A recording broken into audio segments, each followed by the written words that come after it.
Guys good morning. कशा आहात तुम्ही? सगळे मजेत आहात ना? मी तर मजेत आहे आणि तुमचाही दिवस चांगला जावो, शुभ जावो. तर चला तर मग आज सुरुवात मामांच्या गजल घेऊन करूया, कारण आज मामांची पूजा नाही आहे. आता एक 4 ते 5 दिवस पूजा नसणार आहे आपल्याकडे, कारण महिना पिरियड्स चालू आहेत. तर मग चला, भला बाळमामांच्या नावानं चांग भलं. चला तर मग आता माझं आवरायचं आहे अजून. जेवण वगैरे स्वयंपाक वगैरे बनवायचं आहे, ते बनवूया आणि त्यानंतर मग बोलूयात. चला. इथं मी माझं एक व्हिडिओ शूट केला आहे की मामांचा आशीर्वाद असल्यानंतर आपल्या आयुष्यामध्ये काय काय बदल होतात त्याची मी स्क्रिप्ट काढत होते. तो हा एक क्षण आहे. तर तुम्ही माझ्या यूट्यूब चॅनलला जाऊन याच्या आधीचा एक ब्लॉग आहे, तो नक्की बघा आणि कसा वाटतं मला कमेंट करून सांगा. चला तर मग आत्ता जस्ट माझं एक शूट आवरलं आहे.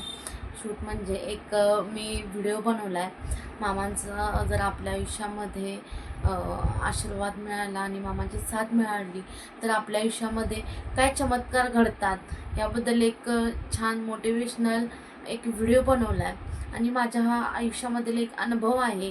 तर तुम्हाला कसं वाटतं मला कमेंट करून सांगा. ठीक 7 वाजता तो व्हिडिओ येणार आहे. तर त्या व्हिडिओला आणि माझ्या डेली व्लॉग्सला मला भरपूर सपोर्ट करा. तुमच्या सपोर्टची गरज आहे. तुमच्या सपोर्टशिवाय काही होऊ शकत नाही. मी या क्षेत्रामध्ये नवीनच आहे, तर मला तुमच्या सपोर्टची गरज आहे. तर तो व्हिडिओ ठीक 7 वाजता येणार आहे, तर नक्की बघा आणि कसा वाटतो कमेंट करून नक्की सांगा. आणि तुमच्या सपोर्टची गरज तर तुम्हाला मी सांगितलेलंच आहे. ती हवे तर ती मला देणार आहात हे मला माहिती आहे नक्कीच. आणि व्हिडिओ माझा कसा होतोय, काय होतोय ते नक्की ठीक 7 वाजता बघा. चला तर मग अजून मी काय आवरलेलं नाही. संध्याकाळची वेळ झाली आहे. चहा वगैरे काय घेतलेला नाही. चहा वगैरे घेऊया.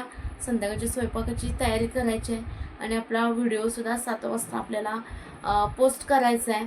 तर चला तर मग सगळं आवरूया आणि त्यानंतर संध्याकाळी भेटूया.